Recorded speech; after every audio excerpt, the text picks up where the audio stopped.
small showing tonight. I'm sure everybody will be tweeting about it, although you guys are the only ones that are really here. No tweeting unless you're here. Eric, just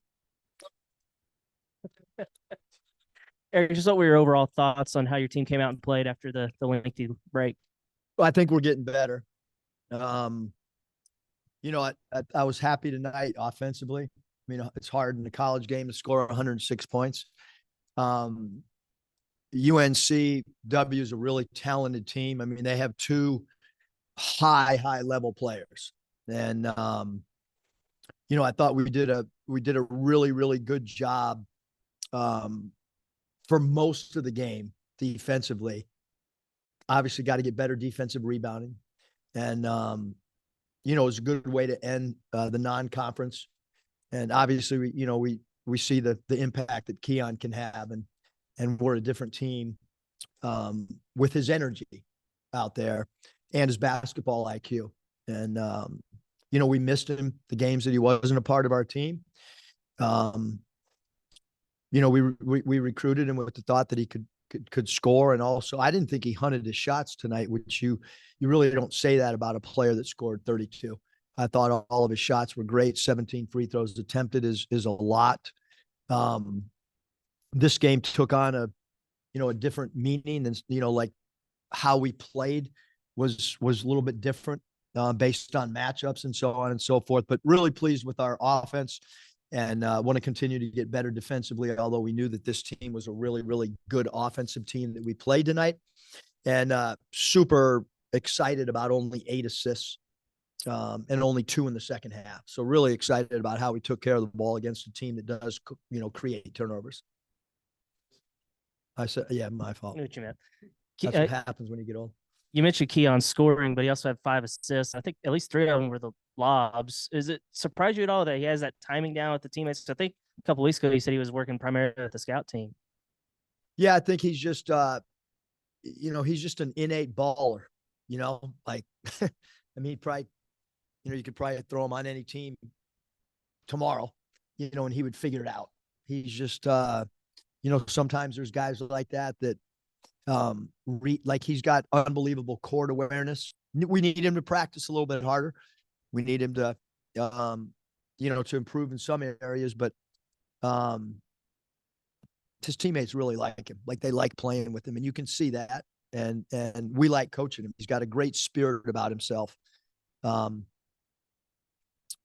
yeah, the assist both with him and I thought Devo played great. I thought T-Mark played great. I thought they were really efficient, but Devo's 6 assists and Keon's 5, 11 out of that spot, you know, important for us. Muss, when you look at what Keon's brought to the table in terms of starting the second half in the previous game and then starting both halves of this game, 161 points your team scored. I noticed the quick twitch, shiftiness, and being able to get numbers advantage. He gets by the first guy, and now your spacing's good all of a sudden. What dynamic, other than just his point production or stats, is he bringing in terms of spacing and pace? Well, he just you know, he's so quick with the ball, and he's got great basketball IQ. He's, you know, he sees plays before they happen, which, you know, back to Hutch's thing on the lobs, you know, I think he just naturally sees plays develop. You know, and we felt that way when we recruited him. I was kind of amazed for a freshman, the way that he could read the second, third line of the defense, and he's really good in transition too. So, I mean, he does make us a much different team that plays with much different pace. And then follow up on the hustle plays. I know that's been maybe problematic in previous games, maybe some trouble areas at some spots, but it seemed like just getting on the offensive glass earlier, diving to the floor. What did you see out there? Maybe it was different than previous. Yeah, I thought we played with great energy. I thought we played with loose ball awareness. You know, they take 28 threes, so there's going to be some long rebounds and stuff, and certainly their backup center, number 23. You know, he had 6-0 boards. We got to do a better job in that area. But, you know, coming into the game, I mean, if you would have said we scored 106 points and won by 16, you know, I think that we would have signed up for it, you know. Did you know that was the largest winning margin since Gardner-Webb in game 2? I don't know if you're aware of that. Y'all won that by 18.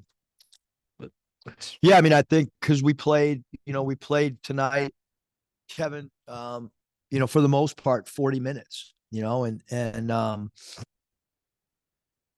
think this team is I've said it over and over that this team really practices hard. And this team has great shoot arounds. And I think that the second half of the last game and then tonight, I think we've played, the last 60 minutes has probably been our best basketball of the year, other than the 40 minutes against Duke. So I think we're moving and trending in the right direction. And now obviously things change, big game on Saturday against Auburn and would expect this place to be absolutely bedlam, would expect it to be sold out, and expect incredible energy in the building in Bud Walton on next Saturday afternoon, which is going to be, our guys will be excited to play in that environment, and we'll all want to be a part of the start of SEC play. Eric, before I forget, how's KB doing, and what happened to him exactly? Was it ankle, knee? Yeah, he sprained his ankle. Yeah, he was deemed available if needed. Feel like he'll be okay for Auburn? I think that if they, told me at halftime he's available if needed, I would expect him to be ready to go on Monday. Okay. And then could be wrong. I've been wrong a lot. Yeah, well, sometimes stuff swells up. I don't know. I'm not a doctor.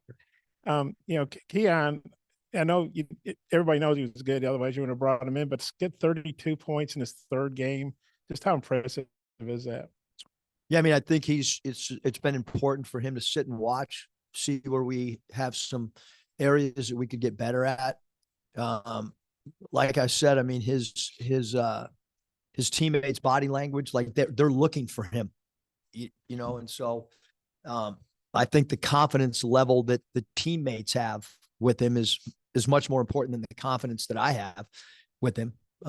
Those other 4 guys out on the floor, they want to play with him. They like to play with him. And I think that's a big part of any point guard, quarterback, catcher in baseball. Like all those things are important when you're kind of in a leadership position. And then, Devo, he had points, rebounds, assists, steals, really filled up the box. Could you expand a little bit more on your thoughts on his all-around game? Then Jalen Graham, I think, had a season high. If you could talk a little bit about Jalen's. Thought Jalen Graham was great tonight. I really did. He's such a really, really special offensive player. I thought tonight he did an admirable job on the glass. He had 6 boards. So thought he did a good job rebounding. He knocked down both his free throws. Free throw percentage has been a little bit problematic because he does have the ability to draw FTAs. But thought he played really well. Thought he played within himself. 7 of 11 from the field. 2 of them they kind of rolled around off the lip of the rim and could have gone in. Thought he played a really, really solid game. And then Devo was his best game of the year. The assists were really important, especially when Keon was scoring the ball. We needed another distributor. He did that. This is the time of year that Devo elevates his game for whatever reason. He's got some biological clock that says, all right, it's getting close to January 1. I got 8 weeks to play and turn it up. So hopefully, he did it a game earlier than last year. A couple of weeks ago, Coach, you mentioned how you were disappointed with the team's pace of play, and especially over the past 3 halves of basketball, that's gone up. Keon's the obvious starting point, but I'm wondering, is there anything else you've seen from the team that's kind of contributed to the pace being at a higher level and something you want? Yeah, we've been showing a lot of NBA clips pre-practice, just of teams running, teams playing with pace, teams moving the basketball, sharing the ball. We had to do that a couple of years ago, right around this time. And then, we added our opportunity break that we did not have in. For whatever reason, we didn't put that offense in right away. I think that's helped us as well. Just the point guard kicking ahead, and it's, an early offense that the Spurs ran with Tony Parker for many years. And how much does that pace kind of correlate with, the assist numbers going up and the turnovers going down? Yeah, I think when you're playing out of a secondary break, which is what we call our opportunity break, and And then we added our open offense. Open offense is a 5-man passing game, get the ball out of your hands in point two. I think that's helped our assists go up. And I think it's helped our scoring go up when the ball has eyes and you allow the game you share the game. I think we've been sharing the game much better than we did earlier. Eric, would you believe me if I said that this was the first game Devo's had multiple steals this season? Yes. The reason I would believe it, Scott, is because, I told him the other night, if you do not have one steal in the first half, you and I are going to have a serious conversation at halftime. And he didn't have a steal. And the 3 is what he should have, because he's just too good defensively and he's got too good of anticipation. So that's an area that we need him. We want him jumping passing lanes and the 3 steals were huge tonight. And that kind of leads into my next question. There was a sequence where he really good anticipation to get a steal, maybe on a post-entry transition layup. Does that seemed like him, like vintage him, maybe? Yeah, he's done a great job guarding the post. I thought tonight in the limited, we played pick and roll coverages 3 different ways tonight. I was really, really happy with what we did defensively in pick and rolls. Super happy. We went plan A, plan B, plan C, and we did a really good job. Phillips had a phenomenal game. I think he came into the game with 1 made 3. And our game plan was to try to get him to take as many threes as we could get him to take. And he went 3 for 4, but you live with that.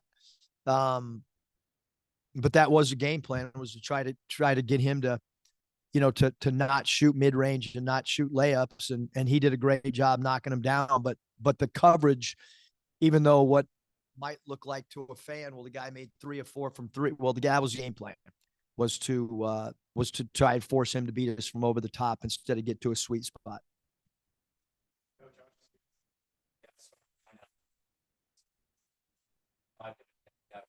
Harris, who and played a whole lot. Just what was, I assume it's a part of the game, but what was the thinking and the reasoning? Yeah, we knew that they did it. A lot of it was psychological. All right, you're coming in with 5, we're coming in with 5. And I can tell you every time they sub that way against Kentucky, 16 something, 12 something, or 13 something. And we worked on what we wanted to do. And I thought those guys, we told them it's going to be a minute and a half that's it. And I thought the guys came in and, D Harris had a ball that maybe was thrown slightly off target, but he had a layup or a dunk potentially. I thought they did a great job. We did a good job when White caught the ball with that group, because that group had completely different rules for 2 minutes than everybody else.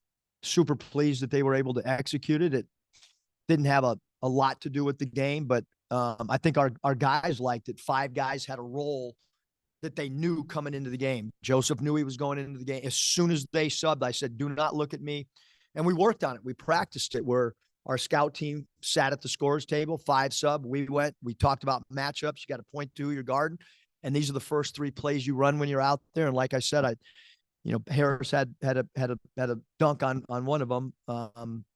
So super pleased. That's why we did it. 33 of 43 free throws. Just how big a deal was that? Yeah, it's a big deal. We wanted points in the paint. We wanted free throws attempted. We talked about zone 1 tonight being all paint points. That's what we called paint. We scripted the first 11 plays. All 11 were supposed to be zone 1 shots. We took a couple threes that we'll dissect and talk about, on Monday. But the free throws attempted and paint points was the game plan coming in. So 43 FTAs, awesome. Converting 33, super awesome, 78.7%. And then what did you think of Trazarian White? I guess he kind of lived up to the hype. Awesome player. But I was also really happy with how we played him. I really was. I thought that first half we were phenomenal. He had 2 field goals. We shrunk the floor. We had our hands up. Obviously, we got a little bit of a lead, and then they started going downhill. He started drawing free throws. At that juncture, we just didn't want to give up three. So we were hugging up at the 3-point line. That allowed him to dribble drive. We were switching everything. So he got some bigs on him and some switches. He did a great job, but super incredible basketball player who's got a real knack for drawing fouls. I just got one more. I think Curse had one too. I know you guys are practicing hard all week, but usually when teams don't play a game in 9 days, they show some rust. You guys shot the ball well, took care of it well. Look real sharp to me. Look like you're playing every couple of days or something. Just when you practice as hard as we did, Bob, there's not going to be any rust.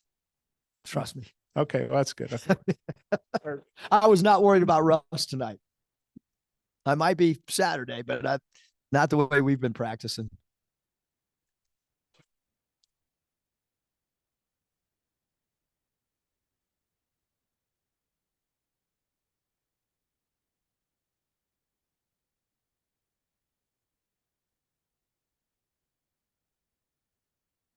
Well, I thought he was really important going into the game because they do play small ball and they moved their small forward at one juncture in the second half. They took Harden Hayes, number 3, and moved him from the small forward to the center spot. And at that point, we played TB at the center. And I think that allowed some extended minutes as well. He doesn't like playing the center. I can tell you guys that. I mean, he'll look over at me and say, put a center in, get a 5-man in here. He didn't do that tonight. And I think he recognized, how they were playing, but I thought he was more active. He had a good week of practice. 8 boards. I thought he played really good. Did Curtis have something? Okay. I don't want to leave you out.